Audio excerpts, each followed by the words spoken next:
Voices, a fresh perspective on voting, politics, and power. Hi, everyone. Welcome back to PA Youth Voices. Today, in line with our themes of civic education and voting, we will be interviewing Kayla Cocci. At 18 years old, she is an activist and candidate for Ridley School District Board member. She will graduate from Ridley High School in June of 2021, and if elected, she would become the youngest member of the Ridley School Board in its entire history. As a passionate, driven, and courageous example of a young mind at work to better her community, Kayla is dedicated to creating change and diversity in her community. In regards to her experience, she has been a volunteer and staff member in various political campaigns and aiding elected officials such as Pennsylvania State Representatives Leanne Kruger and Dave Deloso. She has been part of the League of Women Voters, the NAACP, and the Domestic Abuse Project of Delaware County. As the youngest member of the Ridley Township Democratic Committee and an organizer of the Delaware County Youth Education Alliance, she has promoted civic education and inspired high schoolers across Delaware County to act on issues in their lives that they are passionate about. Kayla is a leader in her school's Gay Straight Alliance and student government. Furthermore, she co-founded Ridley's first Young Progressives of America chapter. The list of her achievements goes on and on. Clearly, she is an unstoppable force on the mission to pave the way for young people to have a voice in local politics. Welcome to PA Youth Voices, Kayla. How are you doing today? Hey, thanks for having me, and thank you for your kind words and enthusiasm in the chat. I really appreciate that. I'm really doing well sitting here on National Women History Month with you lovely, awesome young women changing Pennsylvania and getting people out to vote. I'm so happy to be here. Thank you. Okay. Hey, Kayla. It's so great to have you speaking with us today. We'd love to ask you some questions, get to know you, and share your story and your hard work with all of our listeners. So let's get started. All right. What motivated you to take this initiative and run for school board in the first place? So it kind of started with a domino effect, really.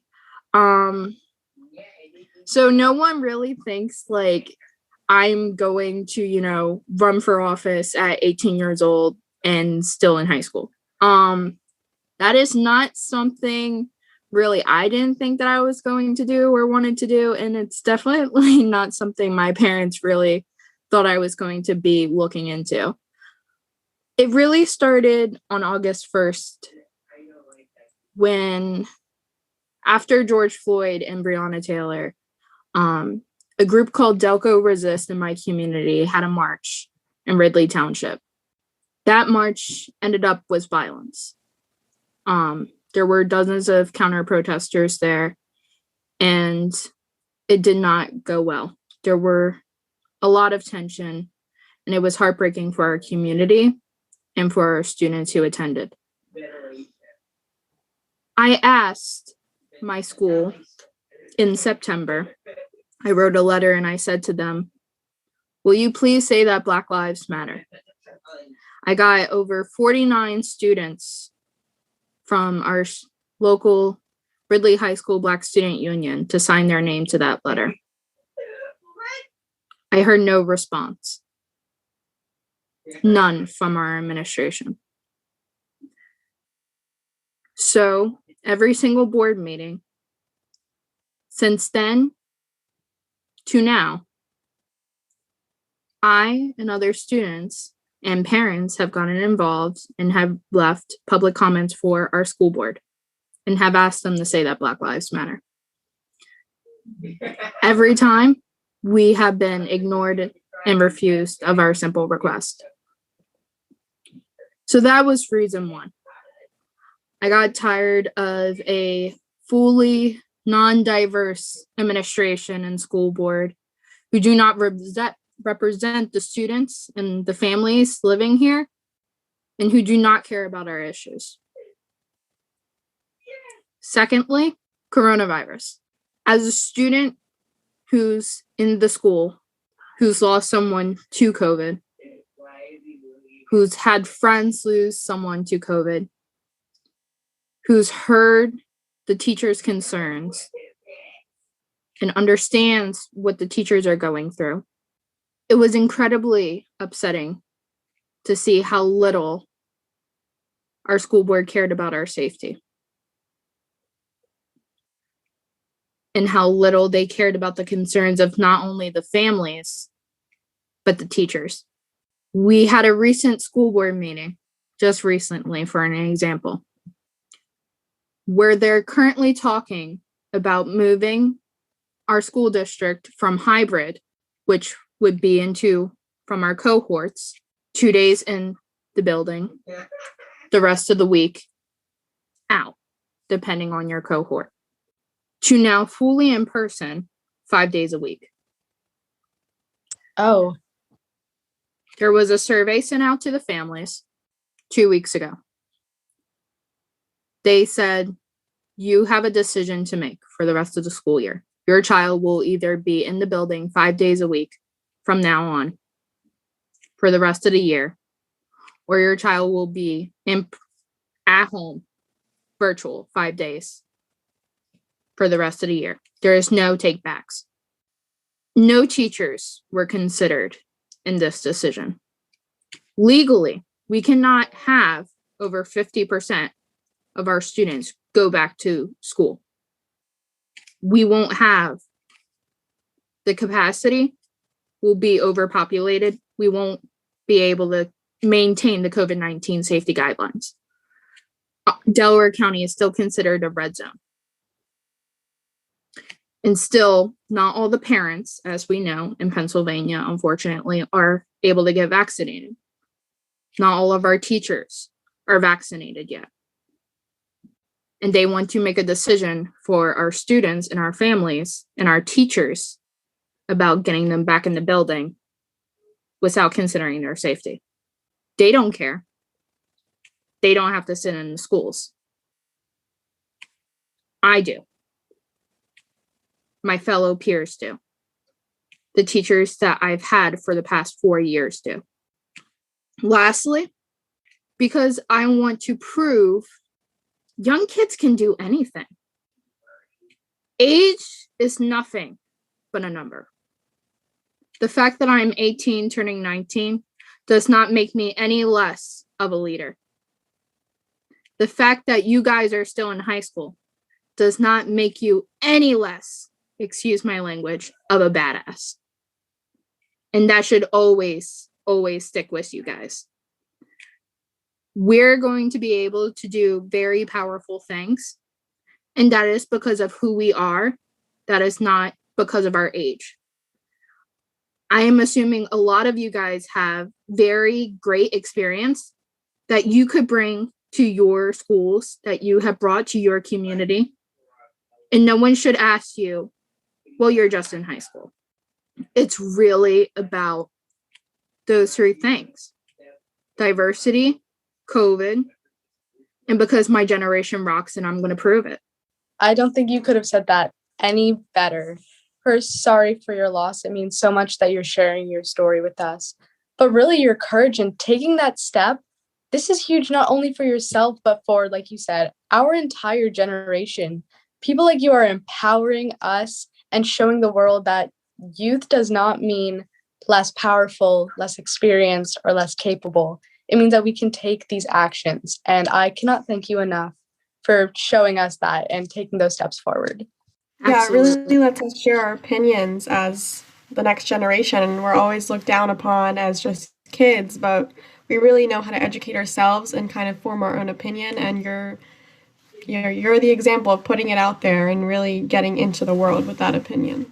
Yeah, I also have to add that how you said, last year, the division in the country really became apparent in regards to the Black Lives Matter movement and COVID and the presidential election. So many things I feel came to light. And before that, I was definitely not involved in politics. I just viewed it as this thing that I could never do anything about because I was, I wasn't an adult. But we've come to realize because of people like you that we too can make a difference. And, thank you for that. Absolutely. Absolutely. I actually got my start in politics my freshman year.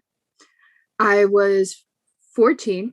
March for Our Lives just happened. But it was that moment that made me say, what would these kids do if they had a second chance? And that really stuck with me every single day. Every single morning, I said to myself, what would these kids do?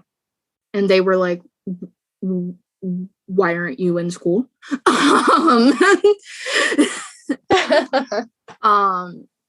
that began a conversation. And what became a conversation became a volunteer job after school every day. And what became a volunteer job became me becoming a legislative intern and becoming into politics.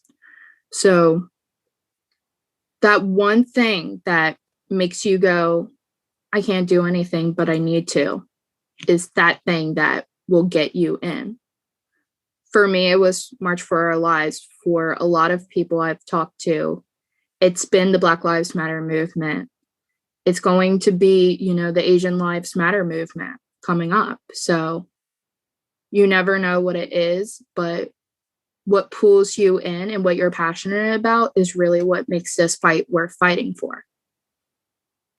And that is such a good point. There's always going to be that opportunity where you need to stand up and say, hey, I really care about this and I need to make a change. And people like you showing that it doesn't matter your age, your race, your gender. If that's something you care about, you have the power to make that change. And that's exactly what we're trying to show here. And that's exactly what you're doing.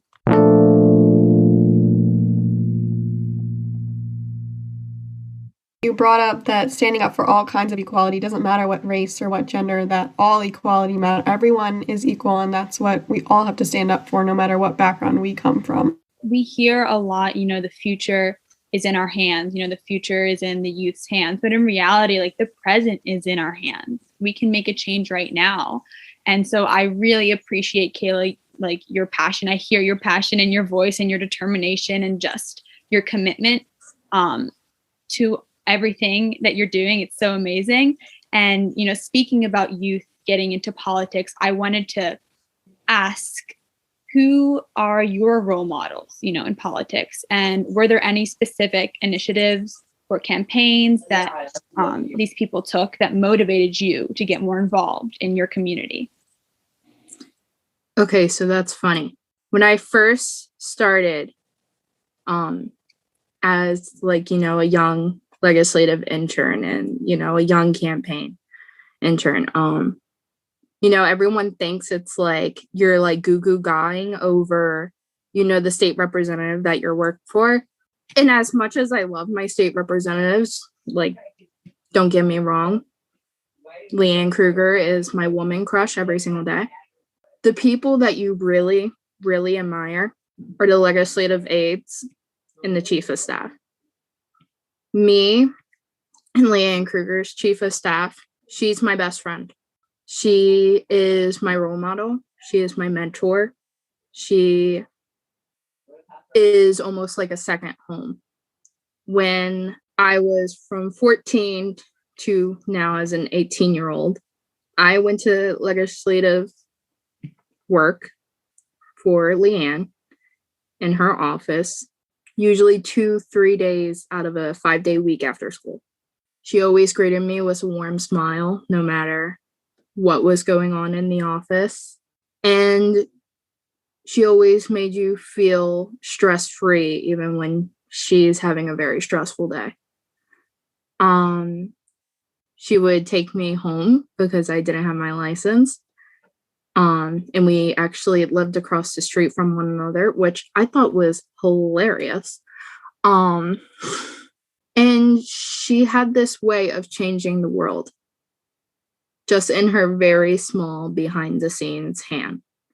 You would never know that, when the constituents are calling, who's the one answering the phone when Leanne's on the House floor, or who's greeting the constituents, and who's at the parades, and who's helping the veterans, who's doing all these crazy things. It's honest to God, the people behind the scenes, not the ones making the ton of money and getting the ton of fame. It's It's the people behind the scenes. And more so than anything, I would love to be like her and the legislative aides that I've met than, the stressful being of, a state representative or a state senator. So then going on to our next question for you is, what specifically do you think you want to change in the education system? Do I only get to choose one? Pick as many as you want. It's not really okay. Let's not focus on the education system as a whole. Okay, let's only focus on the little things that I would get an opinion on. Free college. Anyway. Sorry. Cold. What I would love to change if I had a wand, and what I really want to platform on, are two different things. Because I don't want to give the people the wrong idea that if I get elected, I am going to be able to change the entire world. No, I'm not.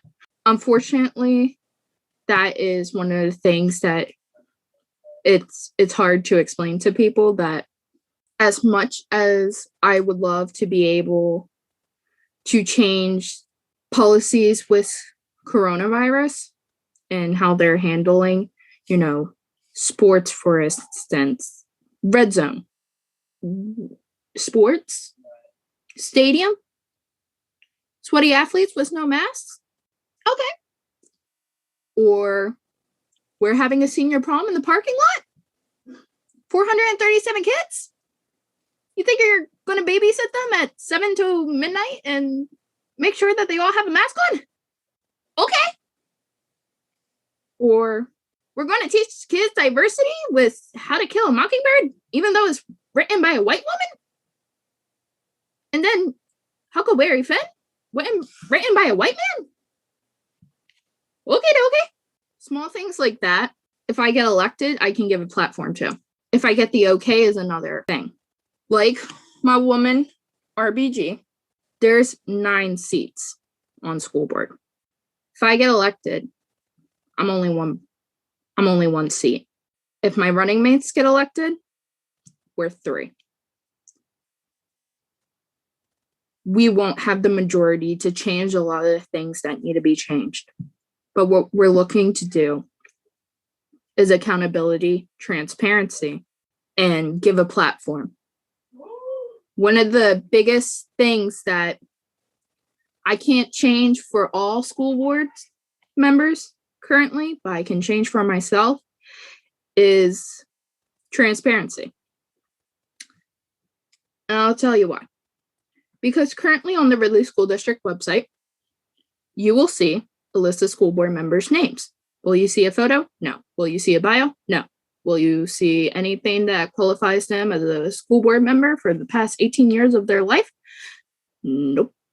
And will you have contact information to reach these people that you elected to office? No. No phone number, no email, no contact, no Gmail, no Yahoo, no nothing. And we are one of the only schools that does that in Delco. I know. I run an organization about school education. I've looked at other school board websites. So if I get elected, I may not be able to change all the education policies, but I can at least put my name, what I'm about, and give people a number to call if they have an issue involving their child. So that is the biggest thing that I hope to change if elected. Yeah, we really appreciate your efforts to, create a platform for promoting diversity in a way that is appropriate and properly highlights the experiences of minorities, especially in school environments where the perspectives of, kids are shaped that go on all the way into adulthood and the rest of their life. And on the topic of your efforts for education policies, we know that voting and voter registration is one of your goals and focuses. So what policies would you initiate to achieve this for high schoolers through school? So I'm not going to lie. Even though a lot of people think that I am a very fancy boss lady and not everyone thinks I'm super cool. I'm not going to lie. Because the issue is how many kids know what district they live in? I'm telling you the answer to that. Not many. How many know who the state representative is? I'm going to tell you that. Not many. How many kids know who the school board members are? No. No. And if I go down the list to Delaware Court of Common Pleas and Constable and everyone up for election during the years where it's not a president, kids don't know. So getting them to vote is one thing. Getting them to vote, get those voter registration forms in the school, actually encourage the kids to, want to vote, God-given right. No. Women, hi, we've only had this for 100 years now. Black people, hi, we've had it less than that. That's one thing. Getting them registered to vote. A lot of people ask me that. And I say, well, I have techniques. I set up a location. I get a team out. I have them knocking on doors. So asking people if they're registered, got the QR code buttons, got, the voter stickers, whole shaboom. But honestly, it's not about getting them registered to vote. Because what good are they if you get them to sign a piece of paper and they don't know any of the people on the ballot when they walk in? That's the biggest problem. And even with adults, I'll tell you a funny thing because hopefully my social studies teacher is not going to look at this podcast.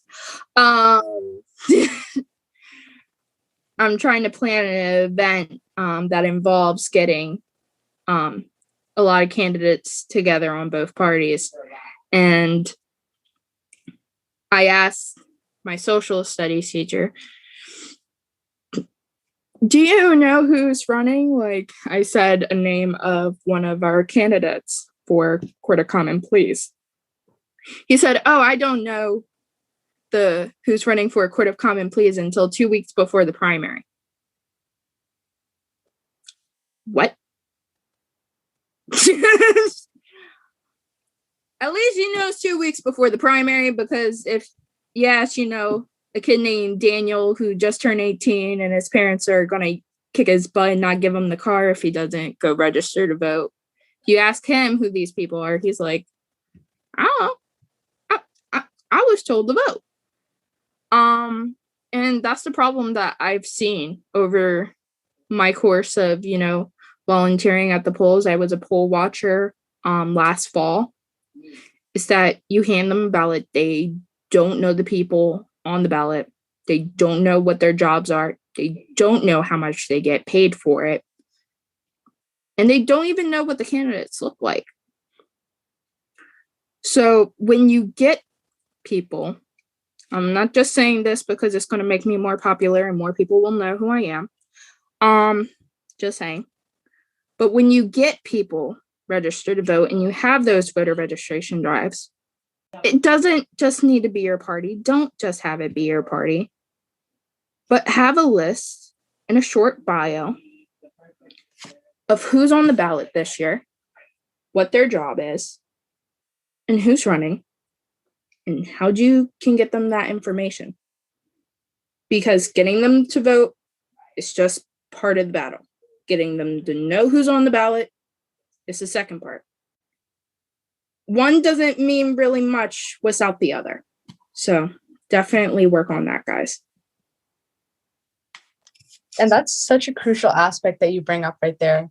I know before I got started with PA Youth Vote or Westchester Votes, I really didn't know what all goes into voting and registering to vote. For me, it was just like something you check off a list and then you're done. But it's research and understanding and paying attention to what's going on in your community to understand the opinions that you have, and then telling others to go and educate themselves so that when you go to the ballot, you're not checking off a box and a name, you're checking off a set of beliefs and changes that you want to see happen. And I'm so glad that you brought that up. Yeah, it's definitely really important to know who's on the ballot, because that's who's going to be in office, and you need to know that and what they kind of stand for. So moving on, what is like a project, or like you said, you did a couple internships. What was one that you felt really connected you to your community?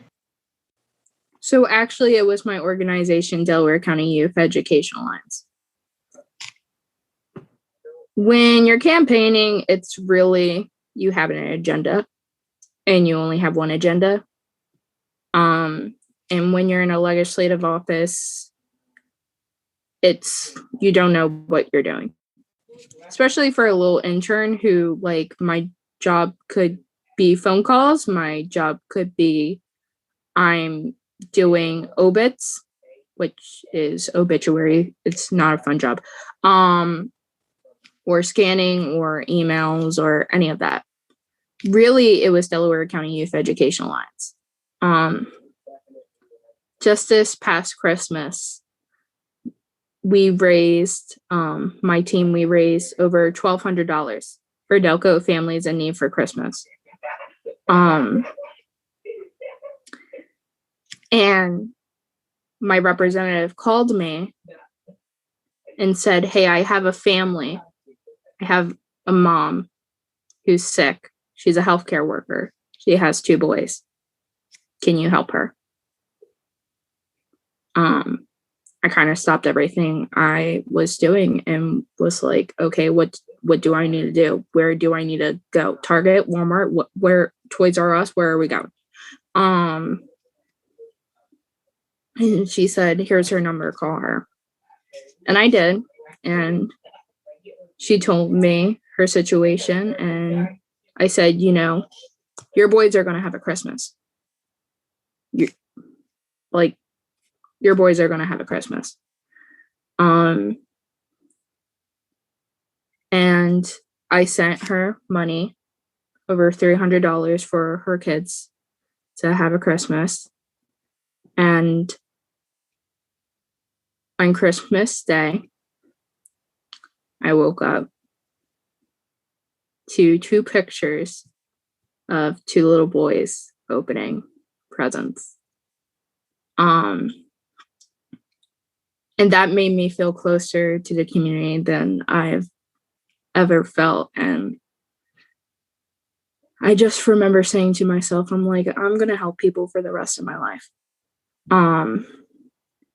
And this is, you know, the true meaning of Christmas. And we helped over 12 families with the money that we got. But, you know, seeing those 2 kids and knowing what their mom has not only done for her kids as a single mom, but as a healthcare worker during coronavirus,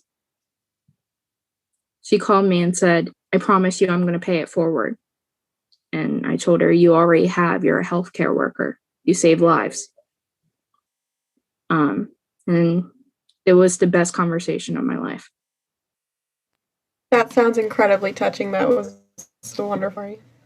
Yeah, I just, you know, it's your efforts and the way you are reaching out to people in your community, how you're helping them is just so inspiring. And I love how you said, you know, it's all about keeping it local and helping out people on the local level, in the sense that some people tend to be overly ambitious and don't realize the impact of helping out people in their community near them, people who are, you know, just regular people. And I think that is such a inspiring, incredible, as Sehaj said, very moving story. Yeah, it's always the smaller things people don't seem to realize, but they really do make a huge difference. Yeah. And the next time a kid asks you, hey, buy this $25 popcorn, it's for a good cause, I bet you're going to buy it now, aren't you? You bet. 100%. We're like cookies. Girl Oh, Scouts yep. are in town. You buying the cookies now, aren't you? Yeah, I bet so. So kind of tying into that aspect of community and making sure that everyone is properly accounted for and involved, I want to talk to you a little bit about your perspective on equity. Now, through your work and our discussion today, you've expressed the vitality of promoting equity and diversity and making that actual call to action beyond just doing lip service. What is the importance of equity to you, and how do you plan to make a difference in implementing equity into your own community, especially in light of recent events? Okay.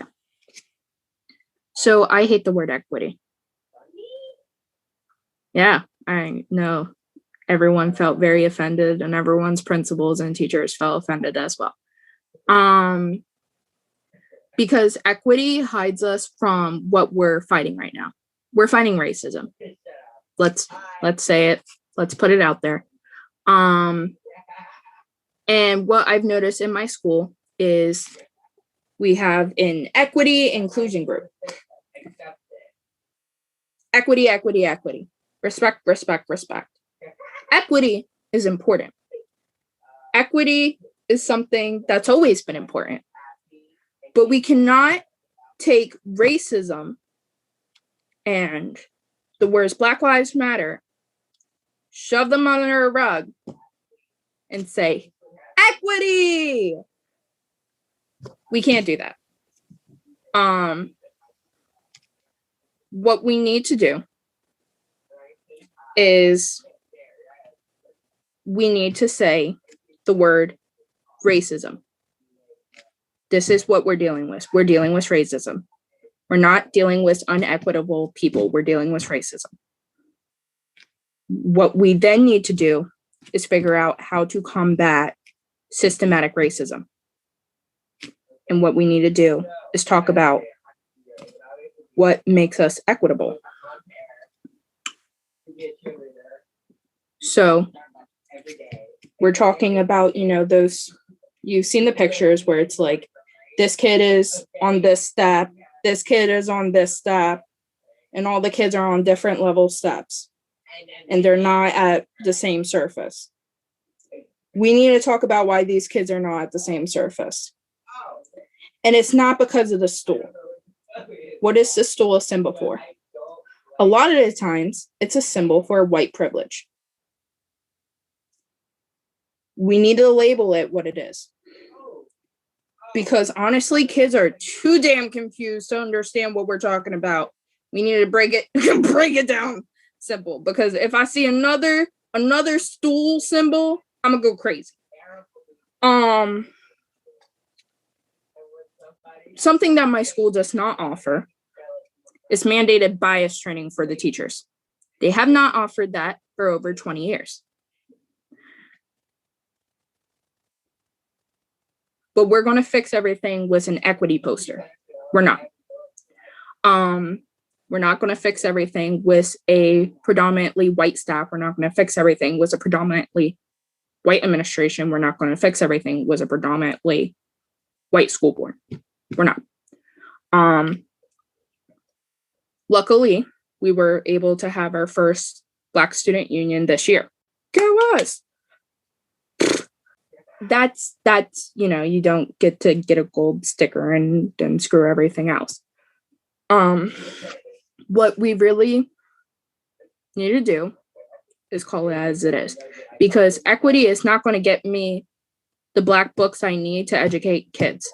It's not going to get my middle schoolers to understand that no, your white teacher should not be able to say the M word if it makes you uncomfortable. No, it's not okay. Because if we keep saying equity and keep hiding away from the words and things that our kids are actually feeling every day in these schools, which is racism and discrimination, we're not going to be teaching and handling the right topics. Equity is important, but covering racism and anti-discrimination with the equity umbrella is not going to help anybody. So, I've had Southeastern racial injustice forums. I've sat down with teachers and principals, and I told them how much I hate the word equity. But it's really not going to do anything, because they keep saying equity and they're not saying Black Lives Matter. Those are two different things that we need to combat. That's definitely a really different and fresh perspective, I'll say. And I like the way you put that. That's interesting. Yeah, when people or, teachers who are predominantly white, I will say that there are very few teachers of color in my school. And, I think equity, they refer to it as a term that is like, everyone having equal opportunities or proportional representation, whether that be by race, class, or gender. But it isn't, Black Lives Matter needs to come before, you can just be like, oh, equity. As you said, I'm actually part of the equity team at my school, and we make posters and stuff like that. But as you said, I don't think it's making as much of a difference when the team is led by two white teachers, and it means well, but it's not making change where change needs to be made. And as you said, very well put. Moving on to the next question. This is a bit of a loaded question, and the future is rigid, but in terms of your fields of study and, areas of activism that you want to pursue, what are your long-term goals beyond the school board? This could be anything in regards to further education you may want to pursue or political ambitions. Awesome. So after I get elected to school board, I'll also be a college student. I'll be slowly yet surely entering college life, which I know is going to be a whole roller coaster of itself. I'll be attending Newman University for political science with a secondary in education, because I've had legislative experience and I've had campaign experience. Don't want to work in a campaign office as my livelihood. And as much as I love it, I don't want to work in a legislative office. Very hard, difficult work, and you have to be the right kind of person and, really made for it. And I'm just not built like that. I want to go into nonprofit work for education policy. And I love kids. I love education. I love policy. I just feel good in a nonprofit. Like, I've worked at nonprofits before. I've worked at a nonprofit called Marikey, which helps people with Alzheimer's and Down syndrome. And it makes you feel warm, and it doesn't stress you out. And there's not a bunch of politicians running around. It's great. It's really fun. And that's really what I want to do. Do I see myself going any farther than local office? No, I'm not one of those kids who wants to be president. Call me in about 40 years with, a large sum of money and a great offer, and I might do it. But I really don't. I feel like a lot of people, when they get a chance to, be locally elected and then move on to, state and then, end up as governor or senator, or that's never been my big plan. I care about Ridley. I care about my home. I care about Delco. Delco. So if people like me who are elected officials are always looking at the next grab to, get a higher office, the people with the experience to take care of our towns and to take care of our county, they're going to go away. And who's going to be left to take care of it? So Delco and Ridley is really where I want to stay. Yeah, I love that. A lot of people are very ambitious in their political aspirations, and that makes them lose sight of what really matters and that sense of community, which, I really, really admire that you have. So, hats off to you. It's really incredible. And, I definitely see you helping out a lot of people in the future at nonprofits. So, yeah. That, and also if you ask anyone how much money they have to raise to run for office, here's a little idea. It's under $10K for school board. Honey, $10K. That's not a small number. Mayor, it's about $30-50K. Senator is like $1 million. Oh my God, that is, that's... I never knew that. That's so much money. It gets so expensive. It's absurd. That's sort of when politics meets, corruption as, Yep. In a business almost. That's just... Exactly. And I'm a college student. I'm broke as a joke. I'm going to be eating ramen Monday through Friday. No, absolutely not. No, yes. My philosophy is just to, speaking on like future ambitions, it's just to find what you love and to keep on doing it, and to like find what makes your heart just really passionate and sing and make it your main thing. And then just your life is about, keeping your main thing, right? It's not like going out, doing something more. It's like keeping your main thing the main thing. And so I really love what you've been saying, Kayla. And as like a final question, I wanted to hear your advice, for young people listening to this that may be trying to get into politics. And I want to hear your advice about young people getting into politics. What would you want to say to the youth who are interested in maybe running one day, even at a young age? Okay. So how I got into politics was I skipped school and knocked on a state representative's door and I yelled at her. I will say, I asked my mom, okay? I was 14. I didn't want to be grounded. I asked my mom. My mom told me it was okay. So therefore, if you're going to do what I did to get into politics and skip school and knock on a state representative's door and yell at them, at least one, have a good reason, and two, ask your parents.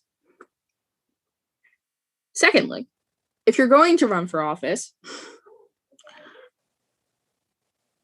understand that one, school comes first. Education comes first. And your mental health comes first. What a lot of people don't understand is that we are in a mental health crisis, especially now with COVID. You have to be mentally prepared for what comes at you. You just do. In a life of politics, you just have to be mentally prepared for everything and anything. It takes a lot out of you, and it's very tiring. But you have to extremely love it, be mentally prepared for it, ask your parents' permission, because even if you're an adult, if mommy is not happy, nobody's happy. Best believe that it doesn't change once you're grown, and honestly, that will take you far. But you have to remember, yes, you're in it for the long haul, but you got to make a promise to yourself that you come first. Your goals are important. Your dream is important, but you come first. If you think that you mentally cannot take it at any point, you have to drop.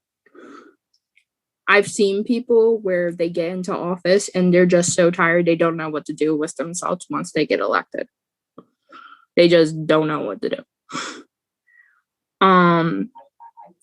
And I've, seen people who are like,